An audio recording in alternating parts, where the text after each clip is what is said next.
Baik, Auda, kembali bersama kami dan sekarang seperti yang dijanjikan kita bersama dalam sesi wawancara kita iaitu dalam segmen Astrawani kita yang memperkatakan mengenai dengan nilai-nilai budaya dan jati diri dalam kesusastraan Melayu Brunei. Dan seperti yang telah pun kami berikan di awal pertemuan kita, tetamu kita pada pagi ini, itu bersama dengan Yang Mulia Tuan Dr. Haji Mursidi bin Haji Muhammad, merupakan Ahli Jawatankuasa Persatuan Astrawani. Dan Rompai Pagi mengucapkan selamat datang. Assalamualaikum, Doktor. Waalaikumsalam warahmatullahi wabarakatuh. Apa khabar? Alhamdulillah. Alhamdulillah. Okay. Dapat berjumpa lagi ya. Baik. Alhamdulillah. Pada pagi ini kita ingin mengetahui juga mengenai dengan mungkin dapat memberi penjelasan ya, Tuan Doktor. Apakah yang dimaksudkan dengan nilai-nilai budaya dan jati diri dalam kesusastraan Melayu Brunei ini? Silakan. Bismillahirrahmanirrahim. Alhamdulillahirabbil alamin wassalatu wassalamu ala sayyidina Muhammadin asrafil mursalin wa ala alihi wa sahbihi ajmain. Alhamdulillah, sekian lama saya tidak menyertai Rompai Pagi ini ya. Bersama dulu RTB lama lah banyak. Masa di bandar dulu. Di bandar. Di bandar. Bandar ini kejauhan pulang juga. Alhamdulillah. Dapat. Ya. Okey, untuk kepentingan ketani berkongsi ilmu lah. Betul. Ya. Jadi dalam perbincangan ini barangkali saya tidak akan menjelaskan secara detail lah tentang apa yang dimaksudkan dengan nilai-nilai budaya itu.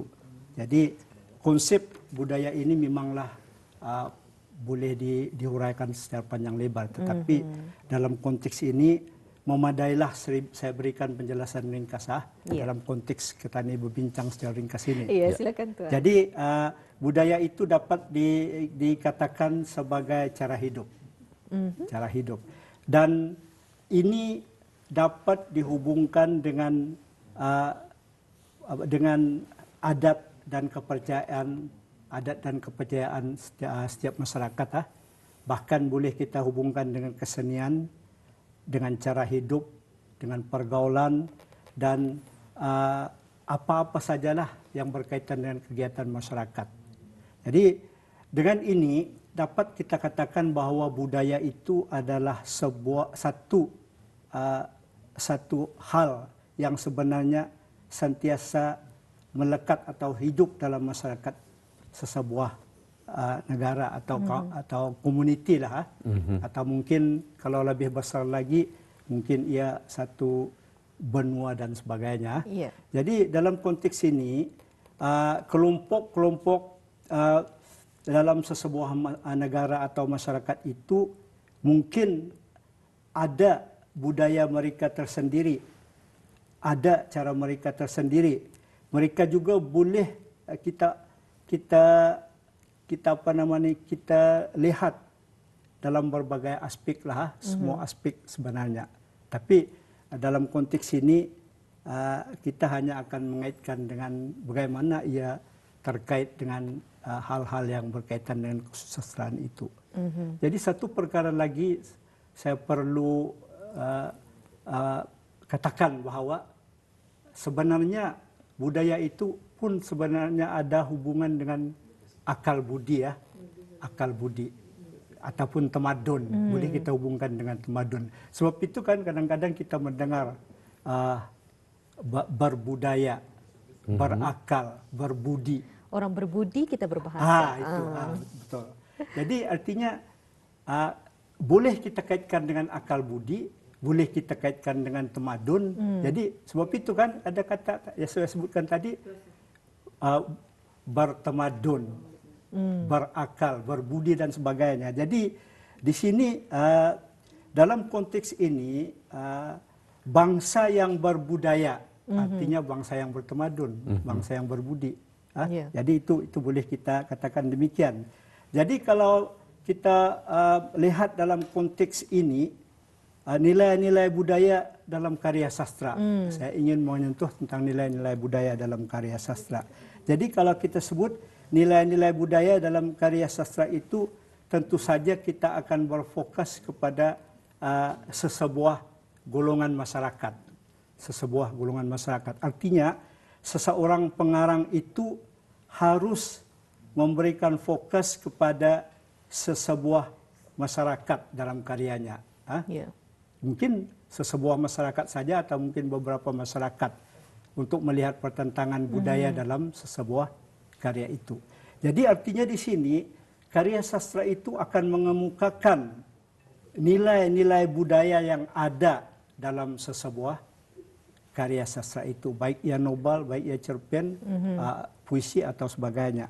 Jadi kalau sekiranya ingin menyentuh nilai-nilai budaya dalam sesebuah masyarakat, bermakna kalau kita sebut masyarakat itu tentu saja ada tempatnya. Tempatnya. Jadi tempat itu adalah latar dalam karya sastra itu. Jadi kalau kita sebut latar, katalah kita akan mengambil latar di kampung air. Latar di kampung air. Tentu saja kita akan bercerita tentang masyarakat kampung air. Betul. Latar orang-orang Kadayan. Kita akan bercerita tentang orang-orang Kadayan. Jadi nilai-nilai budaya Kadayan itu yang akan kita tonjolkan dalam karya sastra. Jadi artinya di sini, dalam konteks ini, seseorang pengarang itu perlu tahu. Kalau ia memilih sesuatu latar, sesuatu golongan masyarakat, ia perlu tahu dan paham betul tentang masyarakat yang ingin diutarakannya dalam karyanya. Jadi ini penting. Kalau tidak, masakan ia boleh mengutarakan nilai-nilai budi, nilai-nilai budaya, kehidupan sesebuah masyarakat itu dalam karyanya. Jadi itu nilai-nilai budaya. Jadi kalau kita sebut jati diri pula, jati diri, kalau kita sebut jati diri sebenarnya ada kaitan juga dengan nilai-nilai budaya tadi. Kalau jati diri, kita pun pahamlah. Kalau kita sebut Melayu, jati diri Melayu itu kita pahamlah di sini. Jadi tentu saja kalau kita sebut jati diri Melayu, ia ada dengan ada kaitan dengan alam Melayu itu sendiri. Alam Melayu itu sendiri. Jadi kalau orang-orang Melayu itu, ya selalunya akan melihat situasi persekitarannya itu dengan kehidupannya, dengan cara hidupnya. Kemudian Melayu secara umumnya itu, ia akan melihat bagaimana cara hidup mereka dari dulu lah sampai sekarang. Tapi ia akan berubah-ubah. Sekalipun berubah-ubah dengan tamadun yang semakin maju, tetapi ia tetap nilai Melayunya itu tetap ada, tetap ada, tidak sepenuhnya akan berubah. Jadi kalau kita lihat dalam konteks Brunei, jadi dalam konteks Brunei kita akan selalu menyebut ketahanan nasional Brunei, ketahanan nasional, adat Brunei. Jati diri Brunei. Jadi selalunya akan kita hubungkan, secara ringkasnya, selalu akan kita hubungkan dengan apa jati diri Brunei, selalu kita akan menyebut falsafah negara, yaitu Melayu Islam Beraja.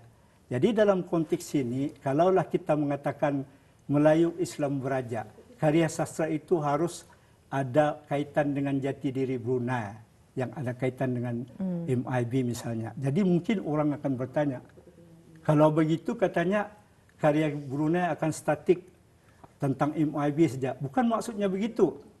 Artinya kita jangan keluar dari landasan jati diri kita itu, falsafah kita itu, MIB itu. Kita boleh jadikan MIB itu sebagai landasan saja. Kita akan mengutarakan karya kita, artinya kita jangan larilah daripada nilai-nilai agama. Kalau MIB itu, kalau kita sebut Melayu, nilai-nilai Melayu itu harus adalah dalam karya kita. Tapi kita boleh saja mengemukakan karya-karya yang mungkin eksperimen ke apakah, tapi nilai Melayunya tetap ada. Kemudian kita janganlah menyanggah komponen MIB itu, Melayu Islam Beraja itu. Artinya jangan kita mengatakan larilah daripada itu. Kita bebas pilih tema apa saja, menggunakan gaya apa saja.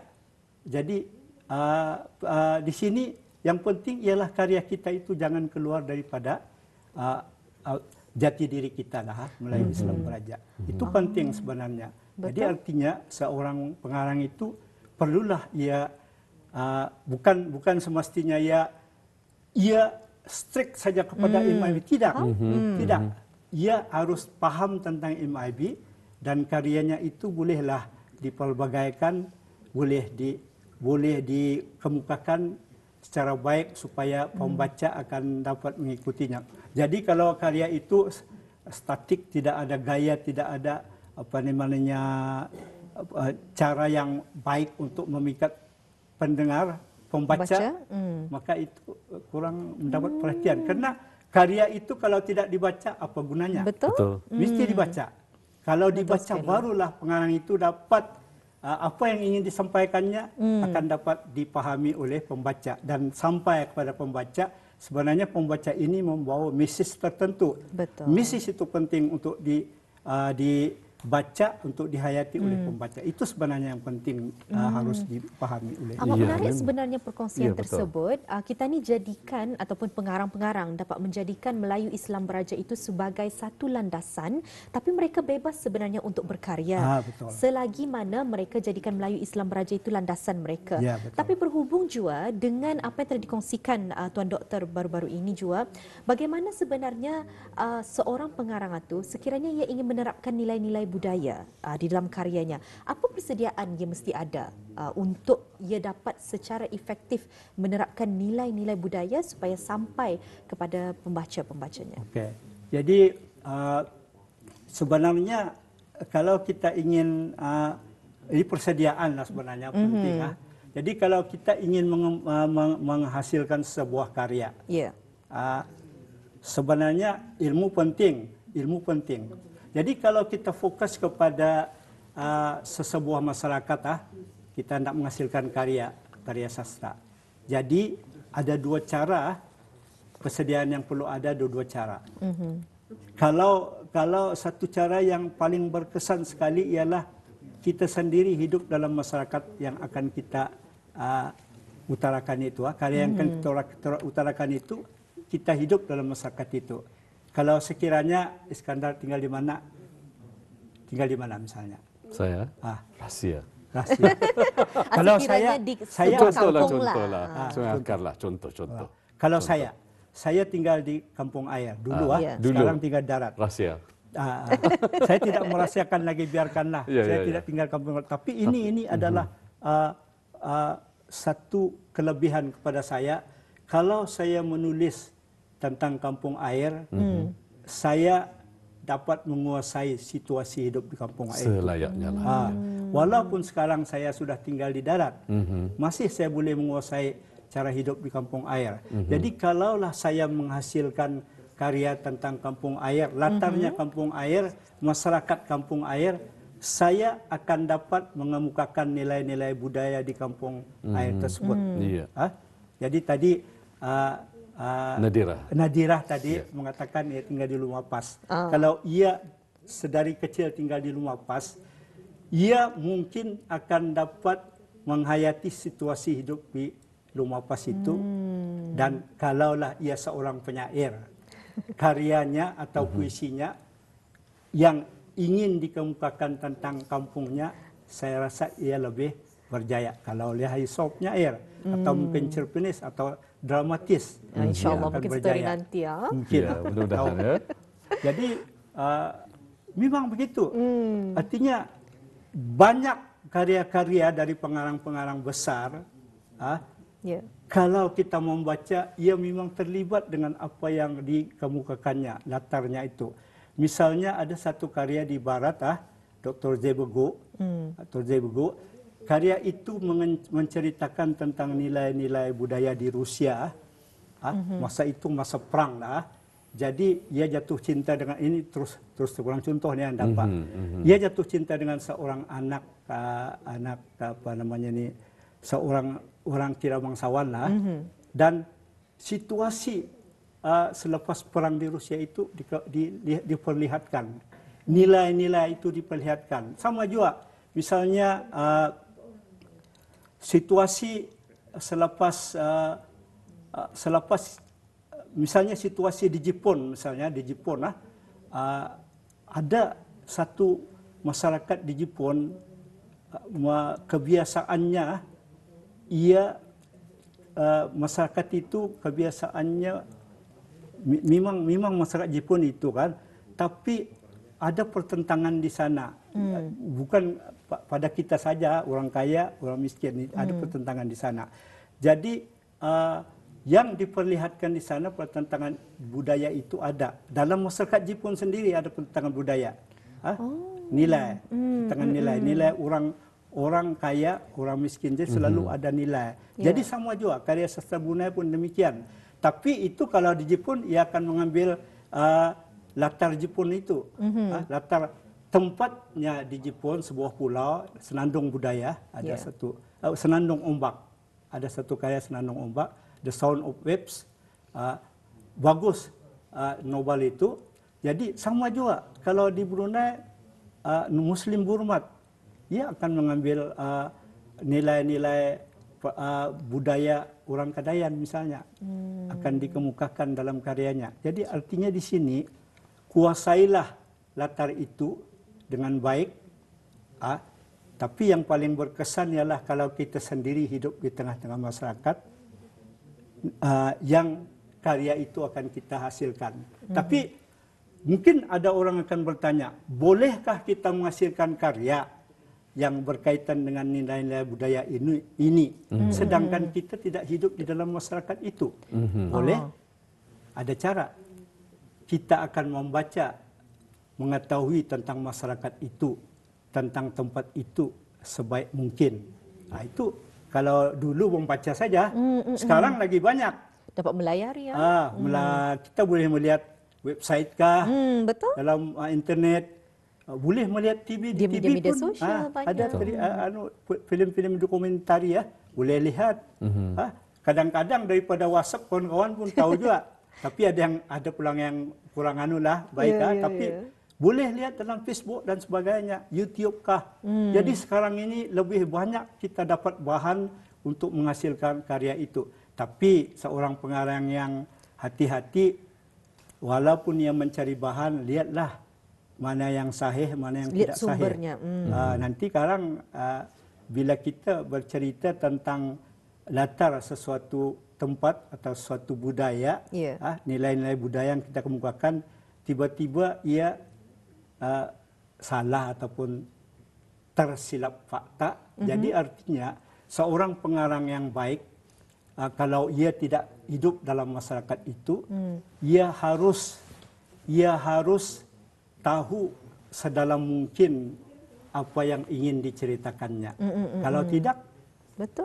Pembaca bukan pembaca ini semuanya ia lihat seronok membaca saja. Kadang-kadang ia melihat fakta juga.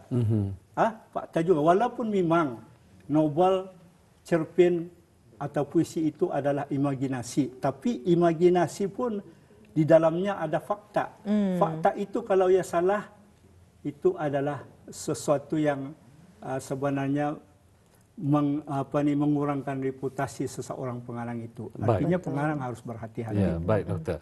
Dan mengenai itu tadi mungkin penjelasan mengenai fakta dan juga, tetapi kita ingin mengetahui mungkin ada contoh daripada Yang Mulia doktor sendiri, contoh karya sastra Melayu Brunei sendiri ya, dalam untuk mengutarakan nilai-nilai budaya dan juga jati diri Ketani lah. Ya, yang dimaksudkan dalam karya sastra Melayu Brunei ini. Mungkin ada contohnya. Dalam konteks ini, saya rasa di sini saya sudah menyebut tadi kan, kalau orang itu asalnya kampung air, ia akan menghasilkan karya yang kaitan dengan kampung air. Kalau ia orang jati Brunei, tentu saja ia mengemukakan hal-hal yang berkaitan dengan kejati dirian Brunei-nya itu. Dan begitulah juga dengan orang-orang yang mungkin saya ulang sedikit. Saya katakan tadi, kalau kita bukan tinggal dalam masyarakat itu, kita boleh membaca. Tapi satu lagi yang sebenarnya, walaupun kita tidak tinggal di suatu tempat itu, tapi ada satu cara lagi. Ada orang, ini pengarang dari Perancis, dramatis, seorang pengarang drama, ia sanggup tinggal 6 bulan, hampir setahun suatu tempat hanya semata-mata hendak menghasilkan sebuah karya drama. Jadi dramanya itu berhasil. Jadi itu adalah satu cara. Sanggup dia tinggal di sana itu kalau kita ingin menghasilkan karya yang baik. Jadi berbalik kepada soalan yang dikemukakan oleh Skandar tadi. Jadi dalam konteks ini saya tadi menyebut kampung air dan sebagainya. Jadi ada seorang penyair Brunei, Yahya Ms. Ia ini adalah seorang yang sebenarnya menguasai tentang kampung air, sehingga ia menghasilkan puisi-puisi tentang kampung air. Misalnya tentang bagaimana ia bersekolah di kampung air, tapi sajak itu tidak saya bawa. Kemudian ada sebuah sajak yang saya sangat terkesan. Ini akan saya bacakan sekejap lagi. Iya. Ada sebuah sajak yang saya terkesan sekali yang dihasilkan oleh Yahya Ms, yaitu tentang nilai-nilai budaya dan jati diri Brunei. Jadi di dalamnya itu bukan saja jati diri, ia mengemukakan tentang patriotisme dalam masyarakat Brunei. Seorang Brunei itu mesti mempunyai semangat patriotisme. Semangat patriotisme, ada jati diri, mengakui bahwa sebagai orang Brunei haruslah bangga sebagai warga negara Brunei. Kebanggaan. Jadi kita ini sebagai warga negara Brunei harus bangga dengan jati diri kita. Jadi samalah orang lain pun demikian. Jadi kita dimanapun kita berada, kita tetap bangga dengan jati diri kita. Istilahnya di mana bumi dipijak, di situ langit dijunjung lah. Wow. Jadi saya bacakan puisi ini. Jadi puisi ini sebenarnya adalah puisi yang sangat menarik bagi saya lah. Jadi puisi ini sebenarnya mungkin kalau kita membaca keseluruhannya panjang. Puisi ini panjang sekali, tetapi sekeratnya kali saja. Saya ambil di ujungnya saja. Dua bait ataupun dua rangkap terakhir yang ingin saya bacakan. Saya bacakan lebih baik. Jadi saya bacakan perlahan. Jadi tentang jati diri, tentang nilai-nilai Brunei itu akan terserlah di sini. Jadi sajak ini sebenarnya bertajuk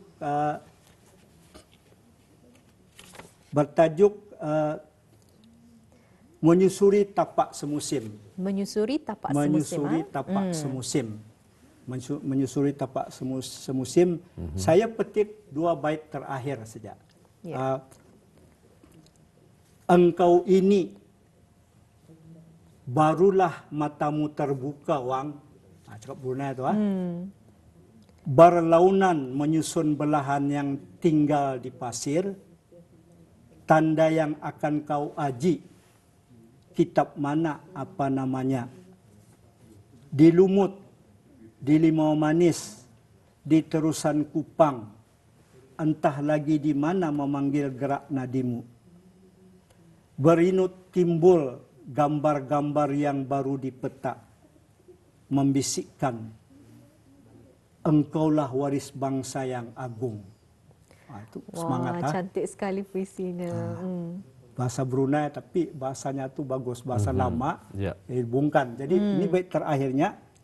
Maka janganlah engkau masih segan melangkah, membawa namamu jauh bernaubat di patarana alam. Bacalah ahuta cirimu, berdiri berkelasak berkampilan. Bukannya engkau akan malar di bawah peningkahan, mencari teduhan limbu di baruh di perlaluan. Kerana orang lain hanyalah jadi penuntun lakumu. Jatuhmu, bangunmu, engkaulah pandai-pandaimu. Aku hanya mengingati, jangan lika bergurau.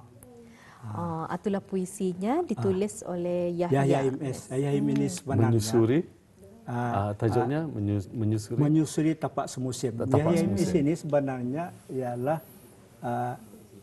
pihin Siraja Khatib. Haji Yahya bin Haji Ibrahim. So dengan nama temanya tadi. Dia dulu pernah masa dulu dia pernah jadi guru sekolah Arab nih. Tapi dululah. Zaman-zaman dulu. Sempat.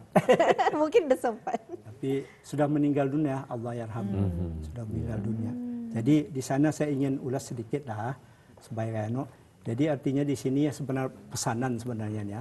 Pesanannya ini bahwa itulah saya katakan tadi, janganlah lalai, banggalah dengan diri kita sebagai orang Brunei. Jadi apa saja tingkah laku kita diperhatikan. Jadi kalau kita lalai artinya yang kita bawa untuk Brunei itu tidak ada. Sebab itu di ujungnya itunya, jatuhmu, bangunmu, engkaulah pandai-pandaimu. Aku hanya mengingati, jangan lika bergurau. Artinya kita jangan hanya bersuka-suka. Kita harus, orang-orang Brunei ini harus, yang terutama generasi muda lah, Betul. bahwa mereka harus mencari tempat yang baik, memberi sumbangan yang baik kepada negara. Ya, sebenarnya ia kirakan macam menguatkan jati diri untuk kalau sekiranya dibuang ia ke mana-mana pun, ia tetap membawa jati diri kemelayuannya tu dalam dirinya. Bagus. Betul. Jadi itulah perkongsian. Itulah perkongsian sebenarnya daripada narasumber kita pada hari ini, Tuan Dr. Haji Mursidi Haji Muhammad. Tuan, ada kinda ni kata-kata terakhir untuk penonton-penonton kita ni di luar sana berkenaan dengan topik kita pada kali ini. Mungkin untuk generasi muda yang menonton rancangan pada pagi ini. Alhamdulillah. Jadi kata ni sebenarnya walaupun saya ini mengemukakan tentang karya sastra, tapi sebenarnya mengapa saya memilih tajuk ini ialah supaya ingin kita ni sebenarnya sentiasa mengingati diri kita ini sebagai orang Brunei. Nilai-nilai budaya kita harus kita jaga dengan baik. Jadi jati diri kita harus kita pertahankan. Janganlah kita mudah terpengaruh dengan, memang kita menerima apa saja pengaruh, tetapi pengaruh itu kita tapis. Cara menapisnya itu harus kita menjaga jati diri kita, jati diri kita dan nilai-nilai budaya kita. Jadi di sini pengarang sebenarnya berperanan untuk untuk memberikan semangat, untuk memberi pengajaran yang tidak secara langsung lah kepada pembaca, bahawa sebenarnya setiap warga Brunei itu haruslah mempertahankan jati dirinya, harus menjaga nilai-nilai budayanya. Jangan sampai ketani indah nampak apa yang tertonjol pada ketani itu. Artinya seperti seperti kata Nadirah tadi, dimanapun kita berada, kita akan tetap mempertahankan jati diri kita. Jadi ada satu peribahasa lah mungkin apalah, kalau ikannya dimanapun ia hidup, di air masin kah, ia tidak berubah, ia tidak akan menjadi masin, kecuali ikan masin lah. Gaya berenang di mana-mana pun, ikan tidak akan masin.